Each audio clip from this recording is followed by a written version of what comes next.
जय Hind friends.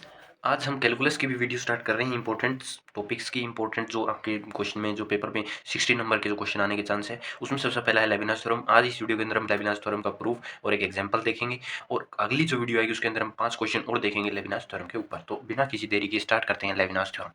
लेविनास theorem क्या कहती है? लेविनास थ्योरम जो है किसी भी प्रोडक्ट रूल को सोल्व करने का एक मेथड है, किसी भी प्रोडक्ट डिफरेंशिएशन को सोल्व करने का एक मेथड है लेविनास थ्योरम। स्टेटमेंट क्या कहती है कि u and v are the function of x opposing derivatives up to nth order. Then तब कुछ मतलब क्या हो गया कि इस तरीके का कोई इंटीग्रेशन सॉरी डेरिवेटिव दे दिया आपको। अब बोलो भाई इसका डेरिवेटिव जो है आप सोल्व कीजिए, तो इसका डेरिवेटिव सोल्व करने में तो टाइम बहुत ज्यादा लगेगा, कंज्यूमिंग टाइम था। तो लेविनास एक साइंटिस्ट था, उसने इस चीज को समाधान देते हुए बताया कि हम क्या कर सकते हैं। तो उसने अपनी एक थ्योरम दी, कहा भाई किसी भी प्रोडक्ट रूल पे ये लगेगी, इस पे लगेगी सिर्फ और सिर्फ प्रोडक्ट रूल, प्रोडक्ट हो उनके ऊपर मतलब nth डेरिवेटिव। तो उसको कैसे लिखते हैं? NC0। एक बार लिखना सीख लीजिए आप इसे लिखते हैं कैसे हैं। उसके बाद मैं इसको समझा दूंगा आप लोगों को कि हम इसे याद कैसे कर सकते हैं या फिर इसको डायरेक्ट आप अप्लाई कैसे कर सकते हैं, और प्रूफ भी इसका मैं आपको दूंगा।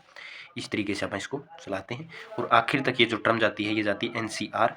ये जो एनसीआर है दिस इज कॉम्बिनेशन, आपको पता हुआ, आपने 11th क्लास में पढ़ा हुआ है, कॉम्बिनेशन वो होता है ये एनसीआर। और आपको थोड़ा थोड़ा ये रिलेट करते करते आप पहुंच चुके होंगे। आपको मेरे दिमाग में जहाँ तक आप सोच पा रहा हूँ आपके बारे में, आप लोग इसके बारे में रिलेट करते करते बाइनोमियल थ्योरम तक जरूर पहुंच गए होंगे। एनसीएन बाइनोमियल थ्योरम तक आप जरूर यहाँ पर पहुंच चुके होंगे। और बाइनोमियल थ्योरम तक अगर किसी बंदे की अप्रोच यहाँ से चली गई तो वो इस थ्योरम को बहुत आसानी से कर सकता है। क्यों? क्योंकि जो बाइनोमियल थ्योरम होती है वो भी कुछ इस तरीके से खुलती है। बाइनोमियल थ्योरम अगर आपको इस क्वेश्चन की खोलनी है, इसकी खोलनी है, तो आप क्या करेंगे? एनसी जीरो जो फर्स्ट वेरिएबल है वो लिखेंगे, एन में से जीरो घटा के जो पावर है वो लिखेंगे, इनटू में ए लिखेंगे, और जो यहाँ पावर होती है वो यहाँ लिखी जाती है। क्लियर? अगली जो टर्म होती है वो NC1। सिमिलरली वन में क्या घटाएंगे? एन में से वन घटाएंगे, n-1, और इसको बेस में क्या लिखेंगे? 1 लिखेंगे। इसी तरीके से आपको थोड़ा अगर आप इम्पल्स करके देखें तो बिल्कुल जो ऊपर वाली चीज भी है ना, वो भी बिल्कुल ऐसे ही चल रही है। बस उसमें क्या फ़र्क है, जो पावर्स हैं, जो घट के पावर आ रही है वो बाई में लिखनी होती है। बस यही इसका वर्किंग रूल है। अगर आपको बाइनोमियल आती है तो ये भी आपको याद करने में कोई दिक्कत नहीं होगी। क्यों? क्योंकि बाइनोमियल में ऊपर है, यहाँ पे नीचे है। तो इसको जो जनरली जो एक्सप्रेस किया जाता है वो कुछ इस तरीके से किया जाता है। NC0 u की पावर n, v नोट को सिंपल v लिख लिया जाता है, NC1 un-1 और v1 plus NC2 un-2 v2। Clearly इसको अब आगे तक हम खोलें तो NCN और u की पावर u सिंपली n, ये इसको जर्नली लिखा जाता है। हम इसी चीज़ को प्रूफ करेंगे। क्लियर है? अब क्वेश्चन ये उठता है कि ये जो चीज़ है इसको आप NCN, कई बच्चों को नहीं खोलना आएगा, ये नहीं खोलना आएगा, तो इसका भी हम बता देते हैं। n factorial by n minus r factorial. NCR का जर्नल फॉर्मूला ये होता है बाई में r फैक्टोरियल। क्लियर? n की वैल्यू रखिए, n की वैल्यू n फैक्टोरियल रख ली, n माइनस आर फैक्टोरियल मतलब n minus zero means n factorial by में r factorial. r factorial means zero. Clear? तो इससे ये चीज़ कैंसिल मीन्स 1, मतलब NC0 क्या होता है आपका? 1 होता है। NCN भी कोई घबराने की बात नहीं है, 1 होता है। क्यों? क्योंकि बच्चे सोचेंगे सर कि n फैक्टोरियल ऊपर है और n नीचे है, तो n माइनस n फैक्टोरियल मतलब ये तो बाई में जीरो आ गया, मतलब इन्फिनिटी हुआ। लेकिन आपको पता होगा कि जीरो फैक्टोरियल की वैल्यू 1 होती है। क्लियर? ये चीज़ आपको जनरली पता होनी चाहिए भैया, तो ये चीज़ें भी बतानी पड़े तो फिर BSc करने का कोई फ़ायदा होता नहीं है। अगर हम बात करें सर इसके प्रूफ की, हम इसके प्रूफ पे कुछ डिस्कशन करें, तो हम by mathematical induction, by principle of mathematical induction इसको जो है प्रूफ करेंगे अपन। तो उसके लिए आपको 3 स्टेटमेंट सबसे पहले पता होनी चाहिए कि मैथमेटिकल इंडक्शन आप लगाते कैसे हैं। उसमें क्या करते हैं कि n इज इक्वल टू में 1 को आप ट्रू प्रूफ करते हैं, ट्रू मानते हैं और उसको फिर प्रूफ भी करते हैं। दूसरी में हम प्रूफ करते हैं, मानते हैं कि n जो है वो m के इक्वल है। ये क्या करते हैं आप? सपोज करते हैं। आपको मैं याद दिला रहा हूँ, 11th क्लास में 4th चैप्टर था, NCERT में आपको मिल जाएगा ये। क्लियर है? n को 1 के इक्वल ट्रू प्रूफ करते हैं पहले, फिर n इक्वल टू m को सपोज करते हैं, फिर आप क्या करते हैं कि n जो है वो जो n है वो m+1 के इक्वल है, इसको आप क्या करते हैं? ट्रूली प्रूफ करते हैं। क्लियर? ये 3 अगर स्टेटमेंट आपने प्रूफ कर दी तो आपने लेविनास थ्योरम को भी प्रूफ करना आ जाएगा। आपको लेविनास थ्योरम भी आप प्रूफ कर देंगे, कोई दिक्कत वाली बात होगी नहीं।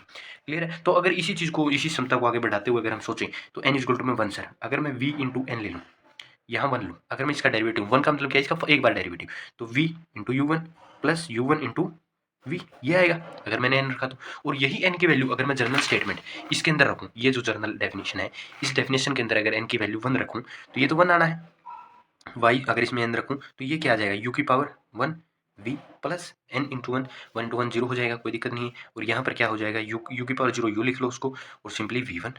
आगे नहीं लिख सकते आप, कभी भी आगे नहीं लिखना। क्यों? क्योंकि यहाँ क्या हो जाएगा, NC2 हो जाएगा, जो चीज़ कभी भी नेचर में पॉसिबल ही नहीं है। एक्चुअली में इसका मतलब क्या होता है कि आपके पास n चीज़ थी, उनमें से आपने R सेलेक्ट की, तो ऐसा थोड़ी हो सकता है आपके पास चीज़ एक थी, आपने 2 सेलेक्ट कर ली। ये थोड़ी पॉसिबल है। पॉसिबल तो ये हो सकता है भाई 2 चीज़ थी, 1 सेलेक्ट कर ली। ऐसा थोड़ी है भाई 1 चीज़ थी, उसमें से 2 सेलेक्ट कर ली। ये तो गलत हो जाएगी ना, ये तो मतलब साफ तरीके से ही गलत चीज़ होगी। तो ये दोनों चीज़ें मैंने प्रूव कर दी कि n इक्वल टू में 1 रखें, तो n इक्वल टू में 1 में जनरल डेरिवेटिव ले तो भी यही चीज़ आ रही है, और इस स्टेटमेंट में n में 1 रखें तो भी यही चीज़ आ रही है। मतलब n इक्वल टू में 1 के लिए ये चीज़ ट्रूली प्रूफ होगी। फर्स्ट स्टेप आपने जो है क्लियरली इसका क्रॉस कर लिया है। अब अगर हम सीखें सेकंड स्टेप इसका सीखें, सेकंड स्टेप में आपको क्या करना है कि n को जहाँ भी n है वहाँ m पुट कर दो, जहाँ भी n है वहाँ m पुट कर दो। सिंपली यही खेल करना है आपको कि जहाँ भी n है वहाँ पे क्या कर दो। जैसे हम लेते हैं y की क्या लेते हैं, m ले लेंगे, तो n की सी m होता है, तो यहाँ क्या कर दो, m सी n कर दो, u की पावर m कर दो, v की पावर 0 प्लस m सी 1 होता है, u की पावर क्या होती है, m माइनस 1 होती है। दो तीन टर्म तक लिख लो, उसके बाद कोई दिक्कत नहीं होगी आप लोगों को। एक बार इस प्रूफ को अपने हाथ से लिख के देख लेना, v2 plus m c 3 u m minus 3 v की 3 plus like this m c m और u की पावर m माइनस m मतलब 0 और v की पावर m। क्लियर? ये चीज़ आ गई। अब ये स्टेप नंबर 2 है, इसको सिर्फ अज्यूम करना है। स्टेप 3 में अपने को प्रूफ करना है कि n जो है वो m प्लस 1 के इक्वल है। भाई ये m प्लस 1 के इक्वल क्यों प्रूफ करते हैं? क्योंकि ये प्रिंसिपल मेथड ऑफ इंडक्शन का जो प्रिंसिपल जो लेविनास थ्योरम के जो प्रूफ के लिए जो हम मेथड यूज कर रहे हैं वो principal of mathematical induction use कर रहे हैं, उसकी बेसिक स्टेटमेंट है। सॉरी भाई। तो अगर इसी चीज़ का अब जो स्टेटमेंट है, इस स्टेटमेंट का मैं डेरिवेटिव कर दूँ, क्लियर? डेरिवेटिव कर दिया मैंने, तो m प्लस 1 लिखूंगा इस साइड। अब इस चीज़ में बच्चे बहुत कंफ्यूज होते हैं कि m प्लस 1 क्यों लिख दिया सर, ये कटना चाहिए। अब देखो, अब ये क्वेश्चन एक जर्नली ले लेता हूँ आपको समझाने के लिए, वरना स्पीड में करा सकता हूँ, इसको कोई दिक्कत नहीं है। y1 क्या हो जाएगा, 2x हो जाएगा, और y2 क्या हो जाएगा, 2 हो जाएगा। मतलब अगर हमने इसका डेरिवेटिव किया, m मान लो डेरिवेटिव था, यहाँ y m था, तो एक पावर उसमें ऐड हुई है, मतलब 1 से जो है 2 है, तो यहाँ पर y में भी क्या होगा, एक ऐड होगा। तो यहीं पर अगर जनरली इस चीज़ को भी देखें, mc0 देखें, इसको बाहर ले लो क्योंकि ये तो कांस्टेंट है। अब um को एक बार डेरिवेटिव कर दो आप, um में एक डेरिवेटिव करोगे तो एक बार पावर ऐड होगी, v की v0 को हम v लिख लेंगे, क्लियर? इसके बाद इसका v का लिखेंगे तो v1 हो जाएगा, um as it is, clear? Plus mc1 लिखेंगे, और ये अब इसके बाद हम क्या करेंगे, इसके अंदर u की पावर m, क्योंकि एक बढ़ेगा तो m माइनस 1 से वो कैंसिल हो जाएगा, v की 1 आ जाएगा, इंटू v की 2 आ जाएगा, और m माइनस 1 आ जाएगा। क्लियर? एज इट इज ये प्रोसेस जो है वो बहुत चलती रहेगी। ठीक है, आप 2 स्टेप तक ये सोल्व करें, इसके बाद आप इस स्टेप पे आ जाएं, mcm, क्लियर? और v की 0 को u लिख लें, u की 0 को u लिख लें, और vm प्लस 1 लिख लें, प्लस में v की m और u1 लिख लें, u1 लिख लें। क्लियर? ये चीज़ आप इतना राइट डाउन कर लें, सॉरी भाई। क्लियर? तो इस चीज़ को लें तो ym प्लस 1 आ गया। अब इस चीज़ को थोड़ा ध्यान से देखो तो तुम्हें एक चीज़ पता चली, भाई ये चीज़ और ये चीज़ सेम दी हुई है। यहाँ से हम क्या लिख लेते हैं, mc1 प्लस v को मैं अलग लिख लेता हूँ, mc0 1 होता है तो मैंने इसे डायरेक्टली यहाँ पे यूज़ नहीं किया। mc0 प्लस mc1, अब पूछेंगे सर ये कहाँ से आया, क्योंकि ध्यान तो था नहीं वीडियो के अंदर। ये जो चीज़ थी और ये चीज़ मैंने अंदर मल्टीप्लाई करी, तो इन दोनों में से ये दोनों कॉमन आ गई, तो ये चीज़ बच गई। क्लियर? तो यही चीज़ आगे बहुत ज़्यादा स्टेप्स में चलती रहेगी। अब अगली में क्या होगा, अगला जो स्टेप आएगा ये चीज़ आ जाएगी, और इसी के साथ क्या आ जाएगा, mc1 मैंने लिखा नहीं है, हालांकि मैं बता देता हूँ, mc2 ये स्टेप आ जाएगा, और कॉमन क्या आ जाएगा, v2 प्लस u की पावर m माइनस 1। ये चीज़ यहाँ पे आगे आगे बढ़ती जाएगी, कॉमन थी यही चीज़ें आती जाएंगी और लास्ट तक चलती रहेगी। लास्ट में आपको स्टेप क्या यूज़ करना है, mcm क्या होता है, 0 होता है, तो u v m प्लस 1 ये लिख लेना है। क्लियर? इतना लिख लेना है लास्ट तक। अब यहाँ तक आप प्रूफ करते आ गए तो आप बड़े अच्छे हैं, आपको समझ आ रही तो बहुत बढ़िया चीज़ है। क्लियर? तो यहाँ पर आपको एक रूल याद रखना पड़ेगा भाई, जो होता है परमुटेशन कॉम्बिनेशन का। कभी भी पावर सेम हो, कॉम्बिनेशन का रूल है ये, कभी भी पावर सेम हो, पावर तो क्या होनी चाहिए, सेम होनी चाहिए, और बेस अलग अलग हो, बेस अलग अलग हो और पावर सेम हो, तो पावर के अंदर एक ऐड करके जो सबसे बड़ा बेस होता है उसको लिख लेते हैं। क्लियर है? तो इसको मैं अगर अलग पेज पे डिनोट करूँ, इसको अलग पेज से ले लेते हैं यहाँ पर।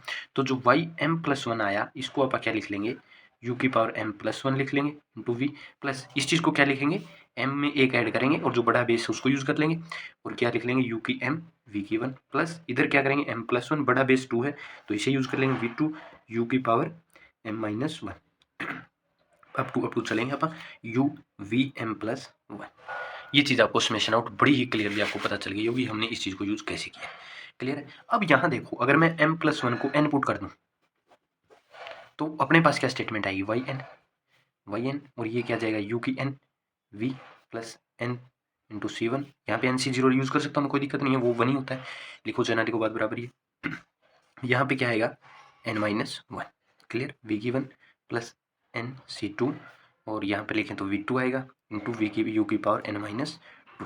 ठीक है, इस तरीके से आप इसको प्रूफ करें तो ये प्रूफ हो गया इसका डन कि n में अगर आपने m रखा, n में क्या रखा, m+1 की जगह n रखा तो आपको यही चीज़ मिल रही है। तो यही तो अपने को प्रूफ करना था ना, यही देखो भाई n और m बराबर है, हमने ये अजम्पशन किया, हमने ये अज्यूम किया और n की जगह अगर हमने m+1 रखा, n की जगह अगर हमने n+1 रखा, n की जगह हमने m+1 रखा तो उसको यही चीज़ मिलती है। तो ये हो गया लेविनास थ्योरम का प्रूफ, ये कर दिया मैंने लेविनास थ्योरम को प्रूफ। अब इसके क्वेश्चंस देखते हैं। जनरली ये क्या करता है कि n इक्वल टू में 2 के लिए भी प्रूफ कर देता है, वो जरूरी नहीं है। प्रिंसिपल मैथमेटिकल इंडक्शन आप 1 के ऊपर करते तो भी होता है, 2 के ऊपर करते 2 पे भी होता है, आप कर सकते हैं, चाहे तो ना चाहे तो इतना प्रूफ बहुत है।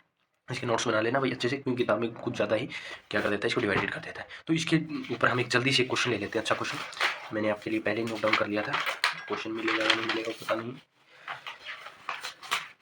सॉरी एक मिनट पॉज कर लेते। ये हमने इसके ऊपर एक क्वेश्चन ले लिया है, ये क्वेश्चन है।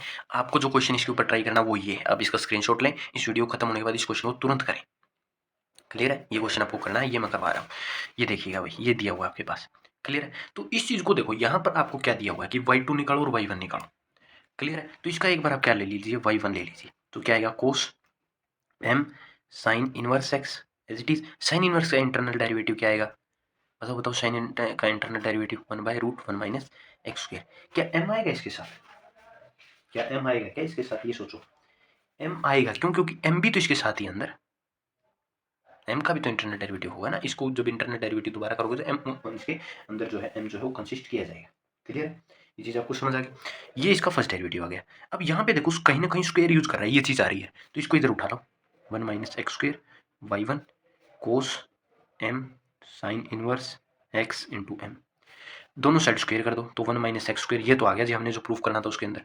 y1 का स्क्वायर हो गया, m स्क्वायर हो गया, कोस स्क्वायर हो गया, m हो गया, साइन इनवर्स हो गया, स्क्वायर हो गया, सॉरी इसका मैंने यहाँ लिख लिया तो बात बराबर ही है, क्लियर। तो अगर इस चीज़ को देखें तो इसी चीज़ को मैं ये यूज़ कर सकता हूँ या नहीं कर सकता, आप ये बताइए कि m square 1 minus sine square m sine inverse x, और ये क्या दे रहा है, ये क्या दे रहा है क्वेश्चन में, y 1 माइनस एक्स स्क्वायर, ये तो सर जादू हो गया, y square 1 minus y, clear.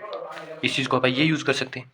तो इसी चीज़ को अगर देखें, अगर मैं इसको फर्स्ट डेरिवेटिव 1 साइड डेरिवेटिव करूँ तो ये लिख लो, इसको इधर के 2y1 y2 लिखिएगा, प्लस इधर हम यूज़ करें अगर इस तरह से -2x लिख ले और y1 का स्क्वायर लिख ले, ये लिख सकता हूँ मैं इसे। और इसी चीज़ को क्या लिख सकता हूँ, m square as it is, m square को करोगे तो 0 बन जाएगा, एम स्क्वायर को करोगे तो 0 माइनस m2y1 हो जाएगा, क्लियर है। m2y1 हो जाएगा। अब यहाँ पे क्वेश्चन उठता है, एक बड़ा ही ज़बरदस्त क्वेश्चन उठता है कि यहाँ पूरे के अंदर y1 आ रहा है, यहाँ पर आपने एक चीज़ कॉन्स्टेंट चीज देखी है, यहाँ से हमने क्या लिया है, यहाँ पे अपने पास स्क्वायर दिया हुआ है, यहाँ पे तो स्क्वायर आएगा ना, ये आपने देखी ही नहीं, नोटिस ही नहीं की होगी किसी ने, 2y, क्लियर। ये चीज़ 2y m square y1, clear. अब सही है, अब पूरे के अंदर से y1 को काट दो एक साइड से, तो ये क्या आ गया 1 माइनस एक्स स्क्वायर, और 2 भी कट जाएगा पूरे के अंदर से, तो इधर y2 बच गया, इधर क्या बच गया x y1 बच गया, इधर क्या बच गया, इधर बच गया m स्क्वायर y, वो भी नेगेटिव। अगर इसको मैं इधर उठा लाऊं, सॉरी भाई ये थोड़ा पेज ऊपर नीचे हो गया था, ये x y1 और ये आ गया m square y is equal to 0, यही अपने को क्या करना था, प्रूफ करना था। अब इससे अगला प्रूफ यही है, यहीं से स्टार्ट होगा, इससे अगला प्रूफ, इससे अगला प्रूफ यहीं से स्टार्ट होगा, इससे आगे यहाँ से यहीं से स्टार्ट हो जाएगा, इससे इसके बाद जो प्रूफ करना है। यहाँ से देखो ये 2 है, और 2 कब आ सकता है, और यही सारी चीज़ें हैं, यही सारी चीज़ें इसके साथ चली हुई हैं। तो इसको देखो, वीडियो तो लंबी हो रही है लेकिन फिर भी चलो करते हैं। 1 माइनस एक्स स्क्वायर को अगर हम लेविनास के प्रूफ के हिसाब से करें तो y जो y की पावर ये y2 है, इसको हम क्या मान लेते हैं, u फंक्शन मान लेते हैं, इसको v फंक्शन मान लेते हैं, इसको हम क्या मान लेते हैं, u फंक्शन मान लेते हैं, इसको v फंक्शन मान लेते हैं, इसको u फंक्शन, इसको v फंक्शन, क्लियर है। तो इसको अगर वी यू मानोगे तो 1 माइनस एक्स स्क्वायर लिखोगे, पहला जो काम करना है 1 माइनस एक्स स्क्वायर, वाई की पावर वाई 2 है और इसकी पावर इसमें क्या आएगा n आएगा, इधर तो 0 आएगा, इसमें तो कोई यूज नहीं होना। अब जो v1 होता है, v2 होता है, v3 होता है, ये v फंक्शन के डेरिवेटिव्स होते हैं, second derivative, third derivative, first derivative, clear. तो इसके बाद क्या आएगा, y2 आएगा और यहाँ क्या आएगा, n-1 आएगा, क्लियर। सिंपली u के अंदर तो ये आता है, और यहाँ v1 आएगा, तो v1 फंक्शन क्या दिया हुआ आपके पास, 1 माइनस एक्स स्क्वायर, ये तो v फंक्शन दिया हुआ, तो v1 क्या आएगा, -2x, तो इस चीज़ को यहाँ रखिए -2x। अब जो v2 आएगा वो क्या आएगा, -2 आएगा, अकेला अकेला -2 आएगा, तो यहाँ लिखिएगा y2 n-2 और यहाँ यूज़ करेंगे आप v2 -2, इसके बाद नहीं जाना। अब तक सिर्फ आपने ये टर्म यूज सोल्व की है लेविनास थ्योरम से, ये तीनों भी ऐसे ही यूज सोल्व होंगे। क्लियर है? तो इस चीज़ को हम ऐसे लिख लेंगे। अब जो ये है, ये एक सेकंड डेरिवेटिव डिनोट कर रहा है, ये एन डेरिवेटिव को। तो टोटल डेरिवेटिव कितना हो गया? एक बार, दो बार किया, एक बार एन बार किया, तो एन प्लस टू हो गया। सिमिलरली ये एन माइनस वन से कर रहा है एन प्लस टू, तो ये क्या हो गया? वाई एन प्लस वन हो गया। और यहाँ से माइनस को यहाँ कॉमन ले, माइनस को ले लो यहाँ से, तो टू एक्स ऐसे लिख लो। और इसी तरीके से यहाँ पे लिखोगे तो टू, ये टू से टू कैंसिल, तो वाई की एन, ये आ गया। ये तो आया सिर्फ इसका लेविनाज से, ठीक है? इसको ऊपर लिख लो। अब इसको ये सिमिलरली इसको दोबारा करो लेविनाज से, इसको यू मानो, सॉरी वी मानो, इसको यू मानो। अगर इसको यू मानोगे तो पहला क्या आएगा? मैं डायरेक्ट लिख रहा हूँ, अब सोल्व नहीं करूँगा। माइनस एक्स प्लस क्या आएगा? वी की पावर एन, और ये क्या आ जाएगा? Minus one. ये किसका आ गया? इसका लेविनाज आ गया। इस बाई का आउट निकाल दो, इसको क्यों छोड़ रहे हो? इसको छोड़ोगे तो क्या आएगा? इसमें सिर्फ एक ही टर्म आएगी, ध्यान से सोचना, इसमें सिर्फ एक ही टर्म आएगी, सिंगल टर्म यूज करेगा ये कोई और टर्म यूज ही नहीं करेगा। तुम इसको थोड़ा क्वेश्चन को घुमा के देखना, ये क्वेश्चन में सिर्फ एक ही टर्म देखेगा। माइनस एम स्क्र वाई में क्या आएगा? इसको वी मानोगे, इसको यू मानोगे, तो ये तो कॉन्स्टेंट है, तो फर्स्ट डेरिवेटिव इसका जीरो हो जाएगा, सारी टर्म जीरो चलती जाएगी आगे। तो इसको क्या लिखोगे? यू की पावर एन और एम स्क्र एन। अब इन सब टर्म्स को एक साथ ले आओ। ये टर्म लिखी हुई है one minus x square y n plus two minus two x y n plus one minus two y n, और इसके बाद लिख लीजिए आप minus x y n plus one minus y n और माइनस का वाई एन एम स्क्र। इस चीज़ को लिख लीजिए। अब इसी चीज़ को लिखोगे तुम लोग तो यहाँ पर अपने को देखो प्रूफ क्या करना था, ये चीज़ प्रूफ करनी थी, तो ये पहली चीज़ आ गई। यहाँ से देखिएगा, ये पहली चीज़ आ गई। जो दूसरी चीज़ आपको प्रूफ करनी है, अब देखो इसके अंदर से और इसके अंदर से कुछ कॉमन भी तो आ रहा है ना। ये कॉमन क्यों आ रहा है? यहाँ देखो कॉमन टी क्यों आ रही है? यहाँ देखो कि इसके अंदर ये भाई, ये भाई सारे कॉमन आ रहे, ये सारे भाई कॉमन आ रहे। अब तुमने ये गलती कर दिया, एक चीज़ में मार खा गए। समझो, पकड़ो क्या खाई अपने मार। इस वीडियो के अंदर हम क्या गलती कर गए इस क्वेश्चन के अंदर? यहाँ किसी के भी दिमाग में यही चीज़ नहीं चढ़ी होगी, मेरे भी नहीं चढ़ी, सॉरी भाई उस चीज़ के लिए भी। यहाँ देखो, जब ये चीज़ सोल्व कर रहे थे तो यहाँ सेकंड डेरिवेटिव भी तो होगा, NC1 भी तो एडिड होगा, यहाँ NC2 भी तो एडिड होगा, यहाँ तो नहीं होगा अलग ही, यहाँ होगा NC1, और NC1 की भी तो एक वैल्यू होती है n, तो यहाँ तो n आएगा ना साथ में, यहाँ n into n minus one by two आएगा साथ में। इस वजह से क्वेश्चन गलत हो रहा है अपना। आप लोग को लग रहा होगा कि क्वेश्चन आप गलत कर गए, वो इस वजह से गलत हुआ एग्जैक्टली। अब इसको दोबारा से लिखिएगा, तो कैसे लिखेंगे? Y n plus two minus का टू एक्स एन लिखेंगे। यहाँ से लिखा ना, क्योंकि एन आएगा इसके साथ, NC1 समझ गए ना, क्योंकि अपन लेविनास थ्योरम में थोड़ी ही गलती कर दी लगाने में इधर, उसके लिए भी सॉरी तहे दिल से। अगर दूसरा देखें तो टू से टू कैंसिल हो जाएगा, और n into n minus one और वाई की n। क्लियर है? ये चीज़ें इसमें पता है आपको, अगर गड़बड़ मैंने दिखा दी तो आप इस चीज़ को बोलोगे नहीं, वरना ये जनरली क्या करते हैं बच्चे, गड़बड़ कर देते हैं इस चीज़ में। हम लोग क्या कर देते हैं जनरली, इस चीज़ में गड़बड़ कर देते हैं, ये चीज़ लगाना ही भूल जाते हैं, एन वाई एन। क्लियर? इस चीज़ के लिए इसके साथ नहीं आएगा। क्यों नहीं आएगा? क्योंकि इसमें तो अभी तक NC0 चल रहा था, NC0 था, यहाँ कुछ होता ही नहीं है। क्लियर है? अब इस चीज़ को अगर आप सोल्व करोगे ना, तो आपको 100% आपका प्रूफ मिल जाएगा। चलो वीडियो लंबी हो ही गई है, तो 1 मिनट की और समय ले ही लिया जाता है आपका कीमती समय, कर ही देते हैं प्रूफ, वरना आप कहेंगे प्रूफ नहीं हुआ सर, प्रूफ नहीं हुआ। X square y n plus two, इस चीज़ को समझिए। अब अपने को जो कॉमन लेने हैं वो कॉमन वाले रूल देखिए, कॉमन क्या क्या लेना है अपने को।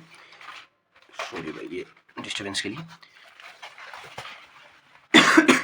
ये जो देखिएगा इसमें लेना है, ये y n one plus one है, यहाँ पे है, तो ये दो ही जगह पे है, इतना आपको पता चल गया, ये सिर्फ दो ही जगह पे दिया हुआ है।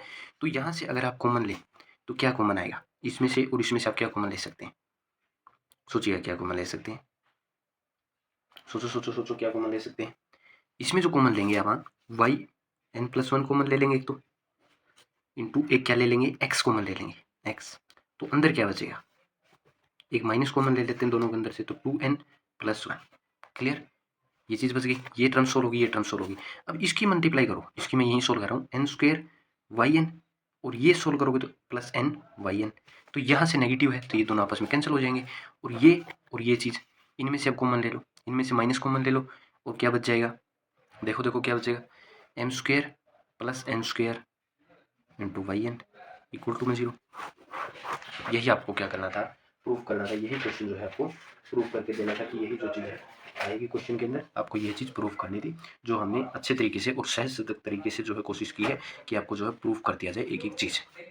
क्लियर। बाई चांस कहीं मिस्टेक हो गई हो, कहीं गलती हो गई हो, तो भाई उसके लिए सॉरी है। मैंने अपनी तरफ से कोशिश किया कि कहीं भी गलती ना रही हो इसके अंदर। अगर आपको लगता है कि कहीं रहेगी, क्योंकि क्वेश्चन काफ़ी लेंथी हो गया था, साइंस की कन्फ्यूजन हो गई थी कई जगह मेरे खुद को भी, क्योंकि देखिएगा यहाँ से हमने स्टार्ट किया था, ये यहाँ से चलता चलता चलता चलता इधर आया है, ऐसे ऐसे ऐसे ऐसे ऐसे ऐसे, फिर यहाँ पे पहुँचा है, फिर आखिरी कंक्लूजन आया, मतलब 2 शीट्स हो गई थी। तो साइन की कन्फ्यूजन हो सकती है भाई, मेरे को हो गई हो, कहीं sine minus positive plus negative हो गया हो, तो उसके लिए तहे दिल से भाई साहब मैं सॉरी बोल देता हूँ, लिख के बोल देता हूँ सॉरी। और मैंने आपको क्या दे दिया भाई, लेविनास थ्योरम का प्रूफ दे दिया, उसके ऊपर एक मोस्ट इंपॉर्टेंट एग्जांपल दे दिया और आपको एक घर पे करने के लिए क्वेश्चन भी दे दिया। बाकी 5 क्वेश्चन इसकी अगली वीडियो के अंदर मिलेंगे। तब तक के लिए ओके बाय टाटा, जय हिंद जय भारत। मिलते हैं आपको से एक नई आशा के साथ। तब तक के लिए ओके बाय टाटा, पढ़ाई करते रहें। All the very best. Again जय हिंद। अगेन सॉरी भाई अगर कोई दिक्कत हो गई हो तो, सॉरी भाई।